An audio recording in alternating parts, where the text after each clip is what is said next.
L'héritière de la maison dorée. Je m'appelle Aïssata. Dans mon enfance, tout brillait.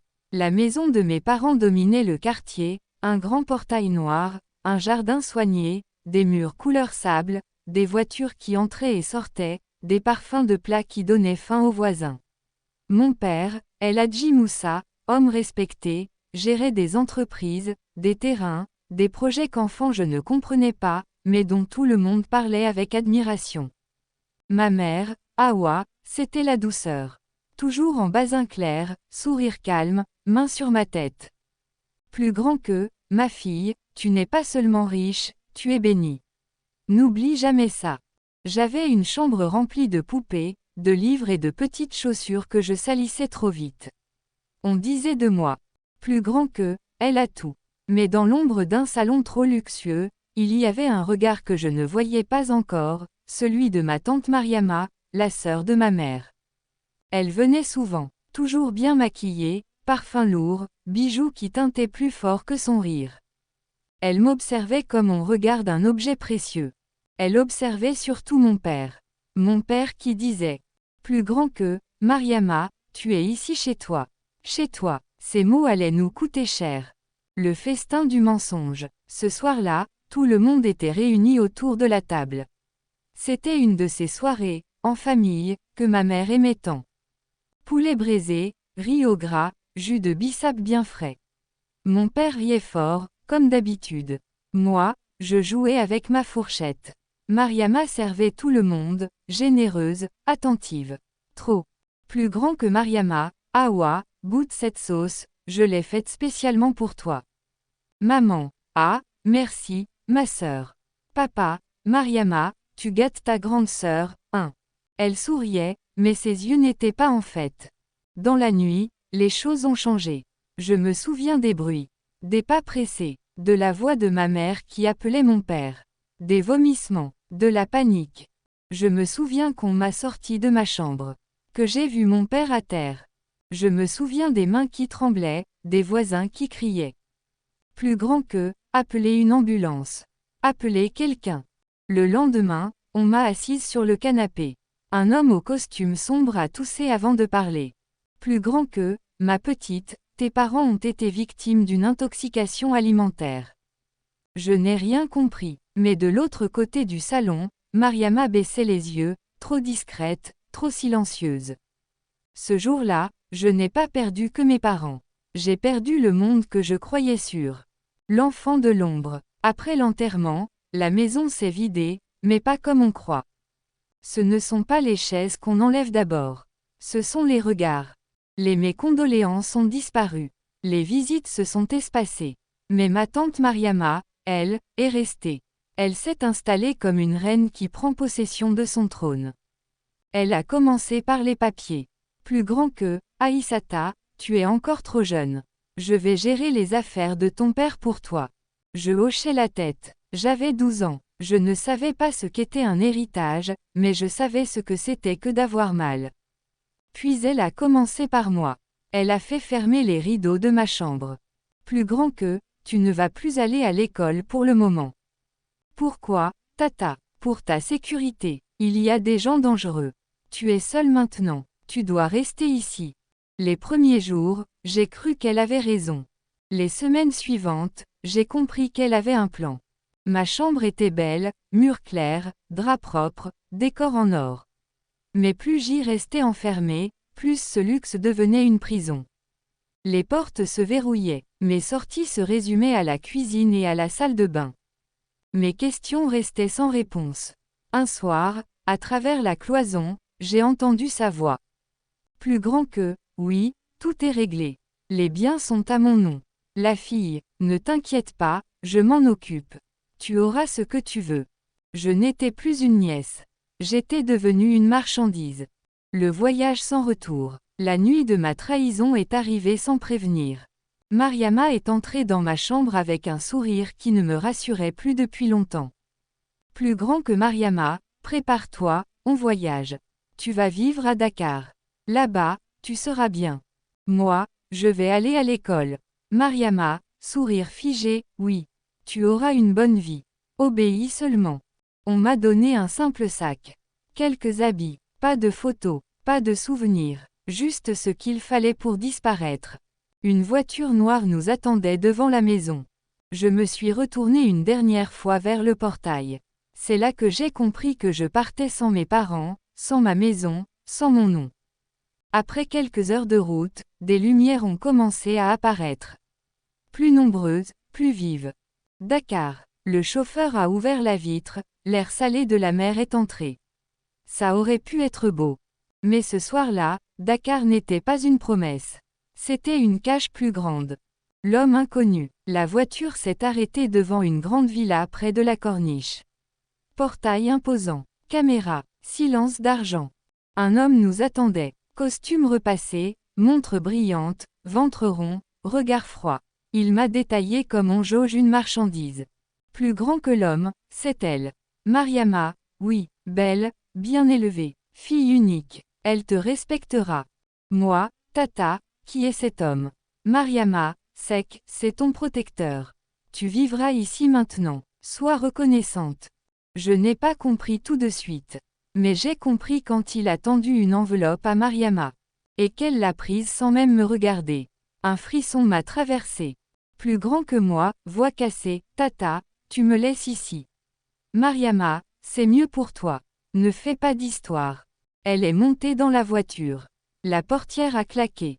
Le moteur a rugi. Et moi, à 12 ans, j'ai regardé partir la seule famille qui me restait, en sachant qu'elle venait de me vendre.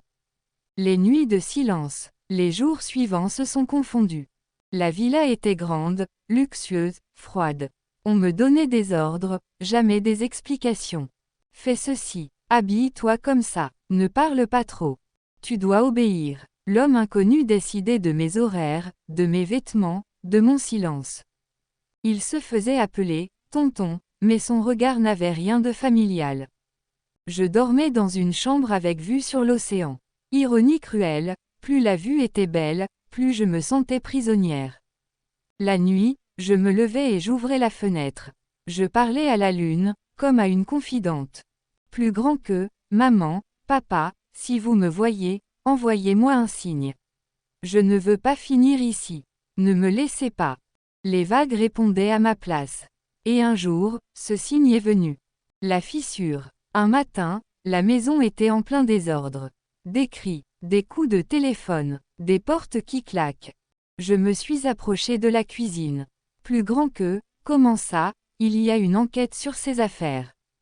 On dit qu'il est impliqué dans un trafic. Faut effacer certaines choses, vite. Ces mots flottaient dans l'air comme des bombes. Plus tard, alors que tout le monde courait, j'ai trouvé une porte de service mal fermée. Une petite fissure dans leur système de contrôle. Mon cœur battait fort. Je me suis avancé. Une voix en moi murmurait, « Si tu sors, tu n'auras nulle part où aller. » Une autre disait, « Si tu restes, tu n'auras plus de vie. » J'ai choisi. Je me suis mise à courir. Sans chaussures, sans sac, sans papier.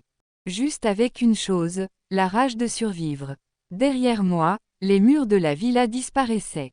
Devant moi, Dakar s'ouvrait, immense, dangereux, mais libre.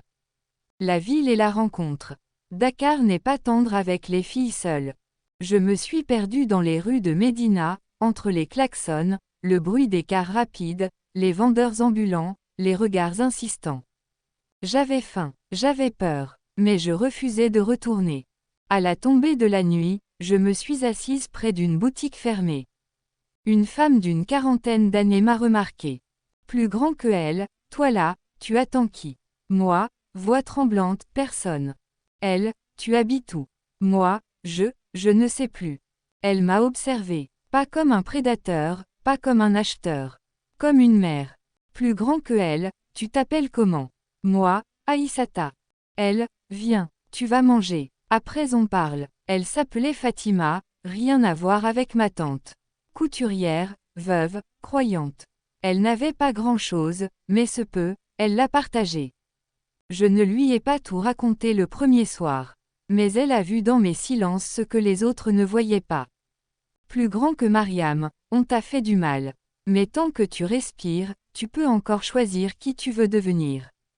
Ces mots ont planté une graine. Le refuge. Les années ont passé. Avec l'aide de Fatima, j'ai repris l'école.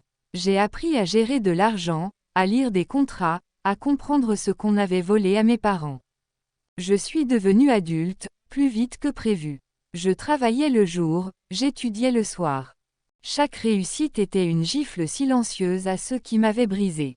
Un jour, face à l'histoire d'une jeune fille vendue comme domestique, j'ai senti une brûlure familière.